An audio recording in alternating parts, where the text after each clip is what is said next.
Hello hello hello hello sorry sir, it's okay it's okay. Business లో బాగా develop అయ్యావు, డబ్బులు బాగా సంపాదిస్తున్నావు. ఎక్కడ ఇన్వెస్ట్ చేస్తున్నావు? అపార్ట్మెంట్ అయితే తీసుకోవాలనుకుంటున్నాను సార్.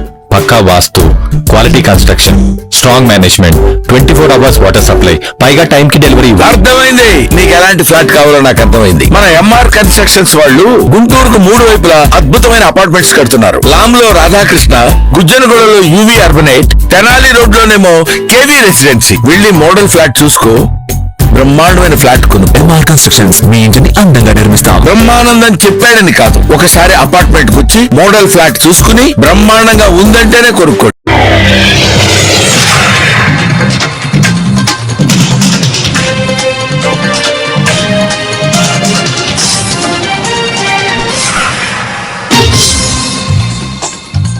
నమస్కారం, సిటీ న్యూస్ తెలుగుకి స్వాగతం. శ్రీ సత్యసాయి జిల్లాకు చెందిన జవాను జమ్మూ కాశ్మీర్ లో వీర మరణం పొందారు.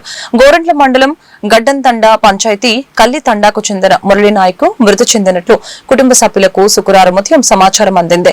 సరిహద్దుల్లో చొరబాటుదారుల కాల్పుల్లో ఆయన మృతి చెందినట్లు అధికారులు వారికి తెలిపారు. 2022లో అగ్నివీర్ జవానుగా సైన్యంలో చేరిన మురళీ నాయక్ 2 రోజుల క్రితం వరకు నాసిక్ లో విధులు నిర్వర్తించారు. భారత పాక్ ఉద్రిక్తల నేపథ్యంలో ఆర్మీ అధికారులు ఆయన్ని నాసిక్ నుంచి జమ్మూ కాశ్మీర్ కి పిలిపించారు. ఈ క్రమంలో శుక్రవారం తెల్లవారుజామున చొరబాటుదారులు కాల్పుల్లో మురళీ నాయక్ మరణించారు. ఈ సమాచారం తెలియటంతో తల్లిదండ్రులు, కుటుంబ సభ్యులు కన్నీరు మున్నీరుగా విలిపించారు. మరొక వైపు మురళీ నాయక్ తల్లిదండ్రుల్ని సీఎం చంద్రబాబు ఫోన్ లో పరామర్శించారు. మంత్రి సవిత కల్లి తండాకు వెళ్లి తల్లిదండ్రుల్ని ఓదార్చారు. రాష్ట్ర ప్రభుత్వం తరపున 5 లక్షల చెక్కుని మురళీ నాయక్ తల్లిదండ్రులకి ఆమె అందజేశారు.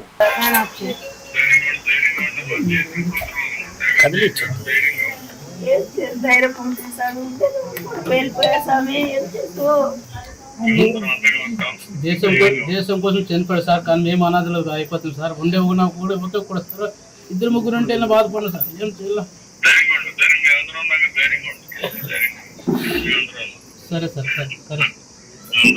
సూర్యచంద్రులు ఉన్నంత కాలము అలవలేని వారు కొంతమందే ఉంటారు. మన చరిత్ర ఈ రోజుకి స్వాతంత్రం కోసం ఎంతో మంది పోరాట త్యాగం చేస్తుంది. ఈ రోజు మన స్వాతంత్రం వచ్చింది. ఈ రోజు మన మురళీ నాయక్ కూడా ధర్మం కోసం, దేశం కోసం ప్రాణాలు వదిలిన వీర సైనికుడనే చెప్పాలి. ఎందుకంటే అది చిన్న వయసులోనే నేను ఒక్క రోజైనా సైనికునిగా ఉండి మరణించేదే తప్ప ఆర్మీకి పోకుండా ఉండనని తల్లిదండ్రులతో, గ్రామస్తులతో, అంటే అతనిలో ఉన్న దేశం మీద ఉన్న భక్తి ఏంటో ఆయన మరొకసారి కూడా చూపించారు. మరి నిజంగా మరి ఈ సత్యసాయి జిల్లా పెనుగొండ నియోజకవర్గం గోరెంట్ల మండలంలోని తల్లితాండ శ్రీరాములు నాయక్, జ్యోతిబాయికి ఉన్న ఏకైక సంతానం మురళీ నాయక్. మరి మురళీ నాయక్ వారి బాధ అయితే నిజంగా చెప్పరాని బాధ. కానీ ఒక పక్క వాళ్ళు నిజంగా నా కొడుకు ఈ దేశం కోసం ప్రాణాలు ఇచ్చామన్న ధైర్యంగా కూడా ఉంటున్నారు. అదే విధంగా ఆ తల్లిదండ్రులకు కూడా నిజంగా మనం అందరం రుణపడి ఉండాలని కూడా తెలియజేస్తున్నాం. ఎందుకంటే వారు చేసిన త్యాగం అంతా ఇంకా కాదు. మరి ఇప్పుడు ముఖ్యమంత్రి గారు కూడా మాట్లాడి వాళ్ళ తల్లిదండ్రులు పరామర్శించి వాళ్ళకి వెళ్ళలేలా ఈ కుటుంబానికి ఎప్పుడు అండగా ఉంటామని కూడా తెలియజేస్తూ, అంతేకాకుండా ఇది అందరూ స్ఫూర్తిగా తీసుకోవాలి. ఎందుకంటే దేశం కోసం ఆస్తులు, ప్రాణాలు వదలటానికి మనం అంతా సిద్ధంగా ఉండాలి. ఎందుకంటే ధర్మం కోసం ఈ రోజు మనం శ్రీ దుర్గామల్లేశ్వర స్వామి వారి దేవస్థానం నూతన కార్యనిర్వహణాధికారిగా శ్రీ వికే సీనా నాయక్ బాధ్యతలు స్వీకరించారు. కుటుంబంతో సహా మొదట శ్రీ అమ్మవారి దర్శనం చేసుకుని అనివేటి మండపంలో వేద పండితుల ఆశీర్వచనం స్వీకరించిన అనంతరం దేవస్థాన కార్యాలయంలో కార్యనిర్వహణాధికారిగా బాధ్యతలు స్వీకరించారు. ఈ సందర్భంగా దుర్గగుడి నూతన ఈవో సీనా నాయక్ మాట్లాడారు. ముందుగా చంద్రబాబు నాయుడు, లోకేష్, పవన్ కళ్యాణ్లకు నా కృతజ్ఞతలు తెలుపుతున్నాను అని చెప్పారు. గిరిజనుడైన నాకు ఈవోగా బాధ్యతలు అప్పగించారు. అమ్మవారి దర్శనానికి వచ్చేటువంటి భక్తులకి ఎటువంటి లోటుపాట్లు లేకుండా భక్తులకి పూర్తి స్థాయిలో సౌకర్యాలు కల్పిస్తామని సందర్భంగా తెలియజేశారు.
सौभगाय सौभगाय महते महते सौभगाय विश्वे विश्वे सौभगाय महते महते सौभगाय विश्वे सौभगाय विश्वे विश्वे सौभगाय सौभगाय विश्वे नमे नमः सौभगाय सौभगाय विश्वे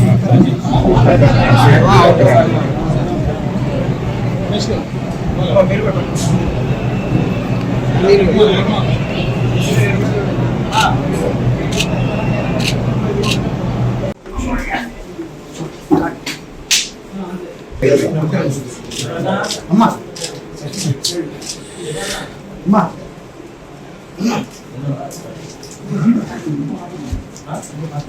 చెప్పి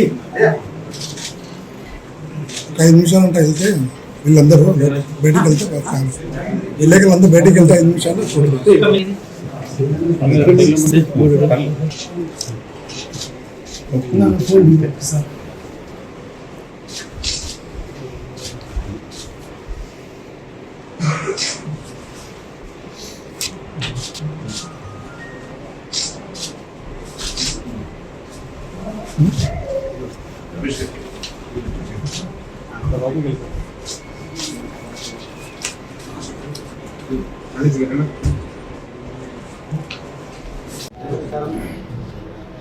ఈరోజు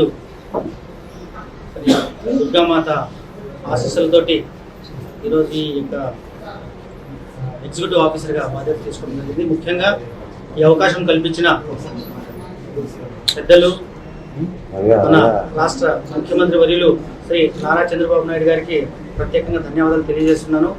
అదేవిధంగా మన యువ నాయకుడు యువ మంత్రి వర్యులు లోకేష్ బాబు గారికి, అలాగే మా దేవాదాయ ధర్మదాయ శాఖ మంత్రివర్యులు శ్రీ ఆనం రామనారాయణ గారికి, అదేవిధంగా మా పై అధికారులందరికీ కూడా, మొత్తం రాష్ట్ర ప్రభుత్వానికి మరియు డిప్యూటీ సీఎం గారికి అందరికీ కూడా ప్రత్యేకంగా ధన్యవాదాలు తెలియజేస్తున్నాయి. ఎందుకంటే ఇది ఒక మంచి ప్రెస్టీజియస్ టెంపుల్, అందులో ఒక గిరిజన అధికారికి ఇవ్వడం అనేది నిజంగా ఇది మన గౌరవ ముఖ్యమంత్రి గారికే దక్కుతుంది. ఆ యొక్క క్రెడిట్ అంతా కూడా తప్పకుండా నా మీద ఏదైతే మంచి నమ్మకంతో మంచి హోప్స్ పెట్టారో తప్పకుండా ఇంద్రకీలాద్రి యొక్క అమ్మవారి దేవాలయం వైపు నుంచి కానీ ఎటువంటి ఇష్యూలో కూడా ఇక్కడ లోటుపాట్లు లేకుండా భక్తులకు ఎటువంటి అసౌకర్యం కలగకుండా ప్రత్యేకించి ఇక్కడ ఏమేమి జరుగుతున్నాయో అన్నీ కూడా నీట్గా తెలుసుకొని ఇక మునుముందు కూడా మీతో నేను ఖచ్చితంగా మాట్లాడతాను. ముఖ్యంగా మీ అందరి సహకారం కావాలి. మరియు ఇక్కడ అర్చకులు అదేవిధంగా నాన్ అర్చకులు ఎవరైతే ఉన్నారో అందరి సహకారంతో అమ్మవారి దేవాలయాన్ని. కృష్ణా జిల్లా గుడివాడ పట్టణం 29వ వార్డులో ఎమ్మెల్యే వెనిగండ్ల రాము ప్రజాదర్బార్ నిర్వహించారు. మున్సిపల్ కమిషనర్ సింహాద్రి మనోహర్ ఇతర అధికారులు కూటమి నేతలతో కలిసి ప్రజల నుంచి సమస్యల్ని అర్జీలను స్వీకరించారు. సంబంధిత శాఖల అధికారులతో మాట్లాడి పలు సమస్యల్ని పరిష్కరించారు. అవసరమైన సమస్యల్ని త్వరితగతిన పరిష్కరించేలాగా చర్యలు తీసుకుంటామని హామీ ఇచ్చారు. కార్యక్రమంలో గుడివాడ జనసేన ఇన్ఛార్జి బూరగడ్డ శ్రీకాంత్, పురపాలక సంఘం డిఈ, ఏఈలు, వార్డు ప్రజలు పాల్గొన్నారు.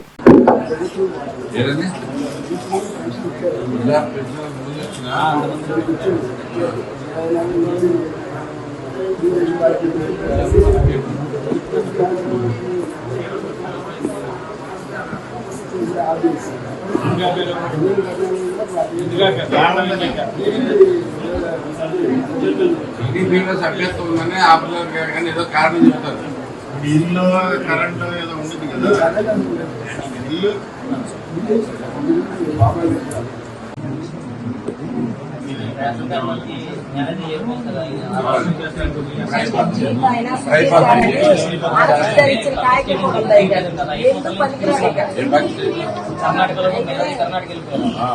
ఈ స్టేట్ లో మ్యారేజ్ అయితే ఆ స్టేట్ లో ఆర్డర్ పెట్టుకొని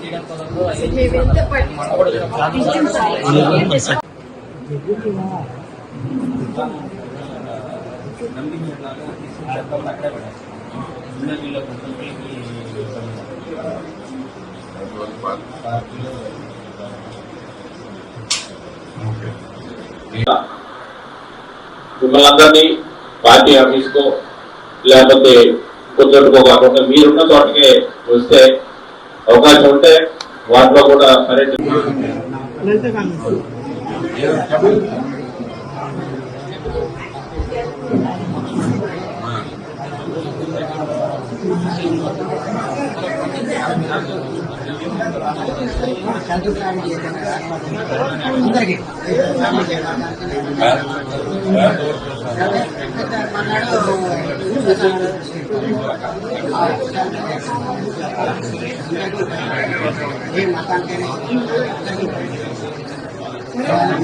కృష్ణా జిల్లా గుడివాడ రూరల్ మండలం బొమ్మలూరులో ద్విచక్ర వాహనం అదుపుతప్పడంతో వాహనంపై ఉన్న నందివాడ మండలం పెద్దలింగాడ గ్రామానికి చెందిన అచ్చమ్మ అనే వృద్ధురాలు కింద పడిపోయి గాయాలతో బాధపడుతుంది. విన్నకోటలో ట్రాక్టర్ ప్రమాద బాధితుల్ని పరామర్శించేందుకు అటుగా వెళ్తున్న ఎమ్మెల్యే వెనిగండ్ల రాము ప్రమాదాన్ని చూసి గాయపడిన వృద్ధురాలు పరిస్థితిని గమనించి తన వ్యక్తిగత సిబ్బందిని అప్రమత్తం చేసి వృద్ధురాలిని ఆయన కారులో గుడివాడలోని ఓ ప్రైవేట్ ఆసుపత్రికి తరలించారు. ఆ తర్వాత ఆసుపత్రికి చేరుకుని చికిత్స పొందుతున్న వృద్ధురాలిని పరామర్శించారు.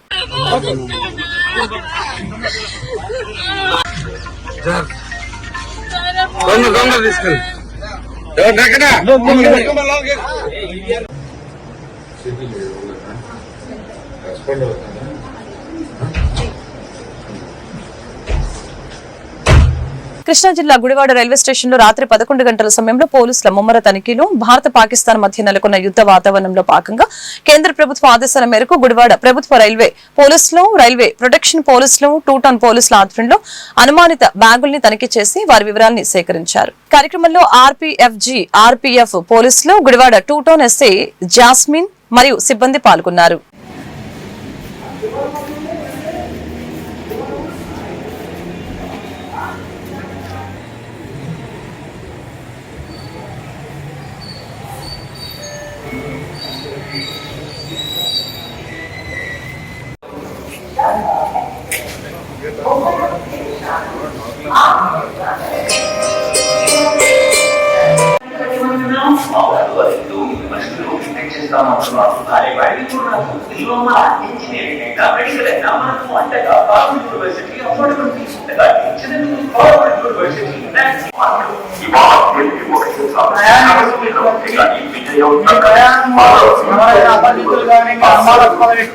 తారసపడితే ఇప్పుడున్న ప్రత్యేక అత్యవసర పరిస్థితుల ప్రకారం దగ్గరలోని జిఆర్పీ సిబ్బంది కానీ ఆర్పీఎఫ్ సిబ్బంది కానీ తెలియజేయాలి.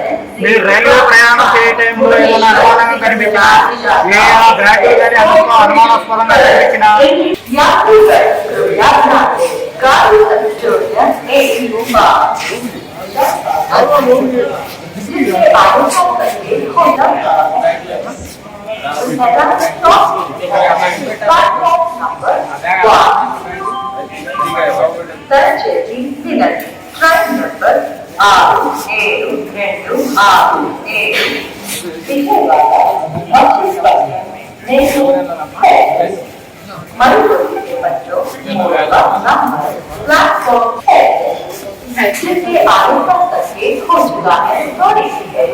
प्लेटफॉर्म क्रमांक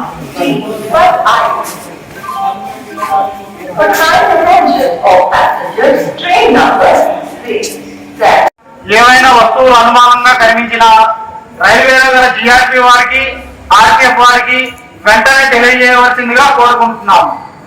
రైల్వే ప్రయాణికులకు ప్రత్యేక విజ్ఞప్తి, అత్యవసర పరిస్థితి దృష్ట్యా రైల్వేలో ఎవరైనా అపరిచితులు అనుమానాస్పదంగా కనిపించిన వారి యొక్క సమాచారాన్ని జిఆర్పీ వారికి ఆర్పీఎఫ్ వారికి వెంటనే తెలియజేయవలసిందిగా. ఈ వార్తలు ఇంతటితో సమాప్తం. మరొక బులెటిన్ లో మళ్ళీ కలుగుతాం. నమస్కారం.